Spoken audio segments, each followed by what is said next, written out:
I thank God for this opportunity to again directly talk to you, mahal namin mga kababayan, sa Luzon, Visayas at Mindanao, lalong-lalo na po sa mga nagsasakripisyong Pilipinong nagtatrabaho abroad. Magandang hapon sa inyo. Parati po natin pinagdadasal na pagpalain ang ating bansa. Kasama po sa pagpapala ay ang katotohanan. This verse, John 8:3-2, "Then you will know the truth, and the truth shall set you free." Madalas po ito makot, "The truth shall set you free."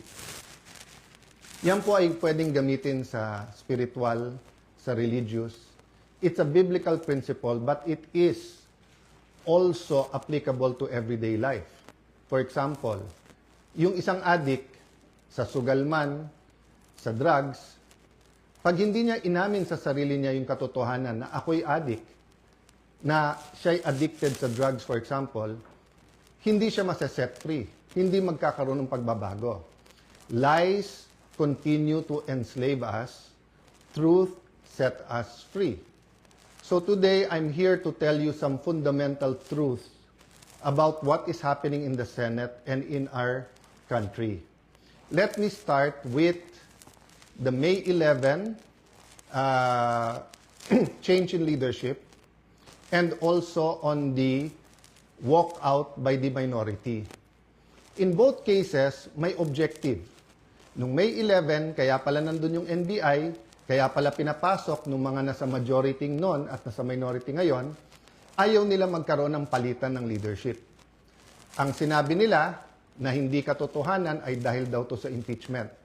Pero yung pala, ito'y tungkol sa maraming bagay, kasama po na magkaroon ng independent, impartial impeachment, but also, ayaw na magkaroon ng hearing sa Blue Ribbon na kung saan lalabas ang buong katotohanan. Marami pang ibang issue na sa mga susunod na araw ay pag-uusapan. We're listening to you, we hear you, na ang pangunahing issue ay trabaho, ay kita, ay ang taas ng presyo, yung araw-araw na kabuhayan ng ating kababayan. Yan po ay pinakamalaking issue. Ang ating survival, spiritual, physical, financial survival is always a priority. Pareho din sa health po yun. Yun po ang speech ko nun.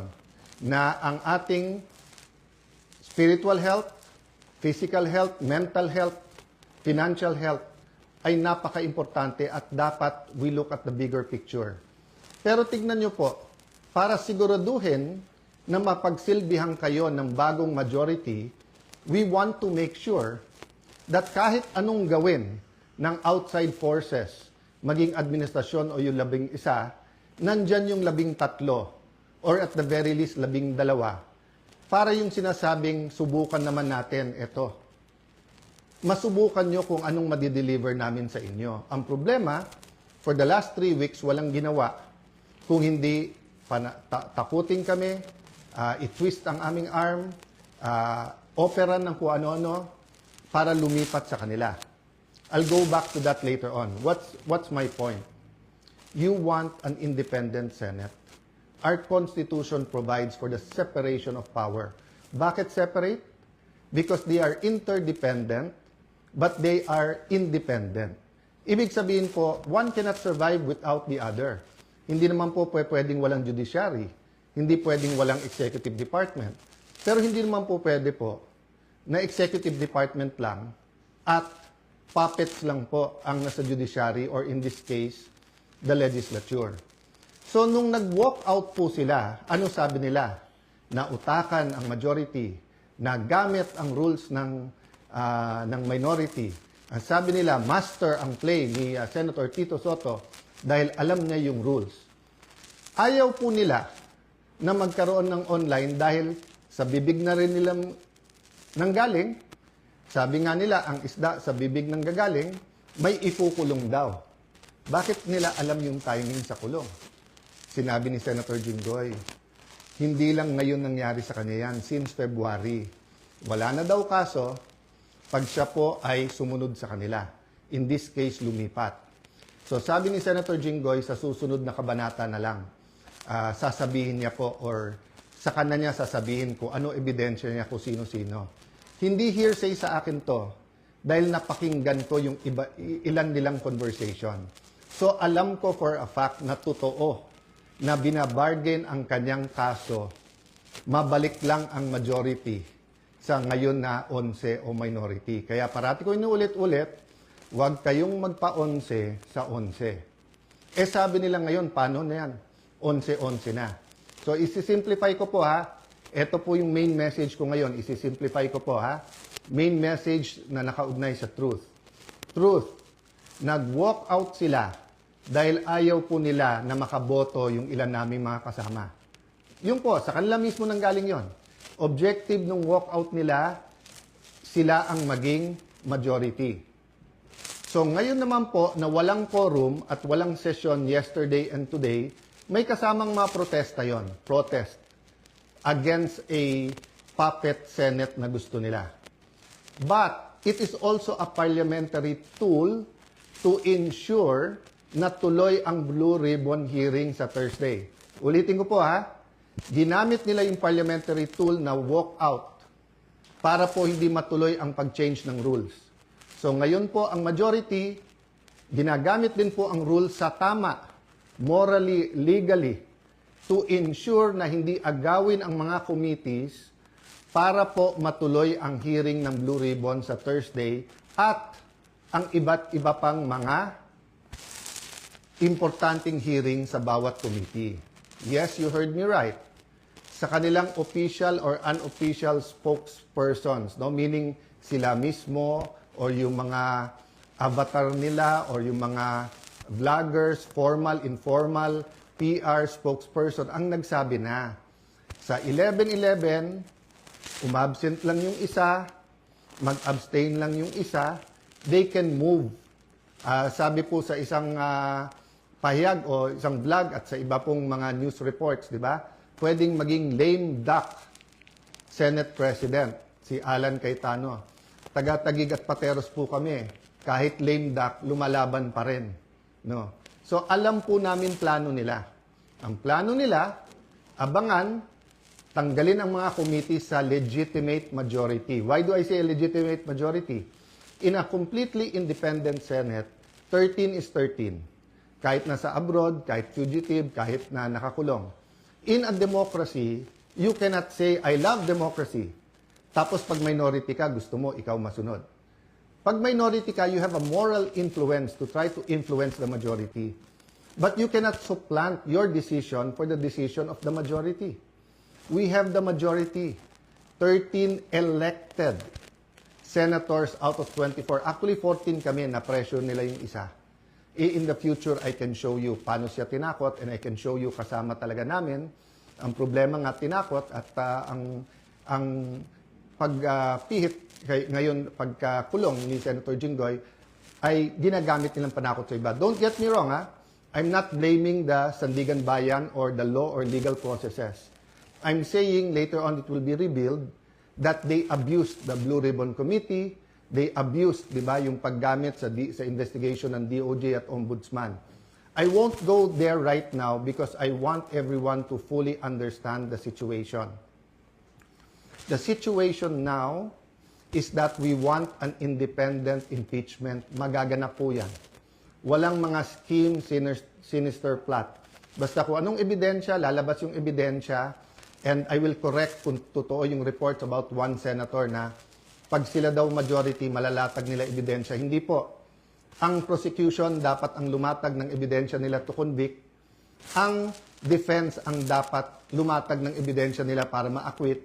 Ang senator judges ay dapat mag-examine ng mga ebidensya. Okay? So, in accordance with the rules, and there are rules of evidence, so people will be able to judge us. So that's one important thing, the impeachment. The other important thing is yung ekonomiya natin, presyo.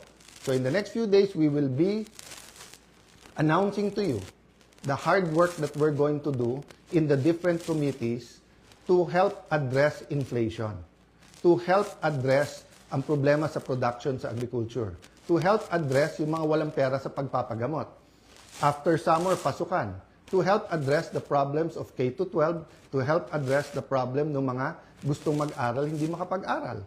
There are many, many other problems in between that. Sa kabuhayan, marami sa ating mga kababayan sa Middle East may problema sa trabaho or sa kita. Marami sa ating importers sa taas ng dolyar ngayon, nahihirapan. So napakaraming problema. But if we allow the flood control issue, the biggest corruption issue in our history, to go unchecked, let me throw you this question. Alam niyo na ba kung ano talaga ang scheme o scam sa flood control? Ilan ba talaga ang ghost? Ilan ang hindi ghost? Ilan ang substandard? Bulacan lang ba? O maraming lugar sa ating bansa? Senador lang ba? May congressman? May cabinet member ba? May mastermind ba o wala? Ano yung real numbers? Sa 1 trillion a year, sa 2023, 24, 25. Ano ba dyan ang tama? Ngayon ba? Wala na bang corruption ngayon sa infrastructure problems? Kamusta ang ating flood control? Pag umulan ba ng malakas ngayon, makakasiguro tayong hindi babaha? So, ang dami pong tanong. Hindi po ito masasagot kung wala tayong independent, impartial na hearing. May hearing ang ombudsman, may investigation at hearing ombudsman at DOJ. But what about the Blue Ribbon Committee? We gave Senator Lacson a chance. Napakatagal yon. Kayo na magkwenta ilang buwan o isang taon, di ba? So, Senator Marcoleta had one hearing. Pipigilan natin yon. Witnesses. Pag nandyan na yung witness, matetest natin. Kaya hindi ako nag-judge. Pag nakita ko sa press con, of course, I'm intrigued. Of course, I listen. I do a little bit of research. But until matesting yan sa cross-examination, dun pa lang ako maniniwala at ibabalandra ko po yan or isa side by side ko sa mga existing na ebidensya. So again, uulitin ko po ha, kailangan tignan po natin nangyayari sa Senado sa mas malaking konteksto ng katotohanan. Gusto ba natin na ang Senado ay maging kasangkapan, ay gamitin, no? Para ilabas ang totoo? O ito ay kasangkapan para itago ang totoo? Is the Senate for truth or not? Now, it's quite unique if you say that the number now is 11-11. So, what's important for me is we don't have a puppet or dependent Senate. And what's important to me is that on Thursday, matuloy ang Blue Ribbon and tumuloy-tuloy yung iba't ibang mga committee. So, we will keep you updated. There are many questions, there are many issues. Sa mga kapatid natin sa media, send your questions sa akin, MRO. This afternoon, I might answer some. If not, tomorrow, Thursday, Friday, I will be answering one by one all of those questions. But for today, I want us to all ask, hindi ba when we passed the 1987 Constitution, ang isang basic principle doon, katotohanan? Di ba nung nagkaroon ng EDSA 1 at 2, katotohanan? Pinakamalalaking skandalo sa buong mundo, Watergate. It's about truth, katotohanan. Ngayon, lahat ng propaganda sa Iran, sa Israel, sa US, presyo ng langis. Hindi ba ang isang issue dyan, katotohanan? Ano ba ang truth tungkol sa lahat na to? Ang corruption sa ating bansa ay hindi mabibigyan ng lunas kung walang pagbabago. At walang pagbabago kung hindi tayo magsisimula sa katotohanan. So I challenge all senators, both from the minority and majority, what's more important to us? Position, wag mabanggit yung pangalan natin, wag tayo makasuhan, malapit tayo sa administrasyon, 2028 may ambisyon.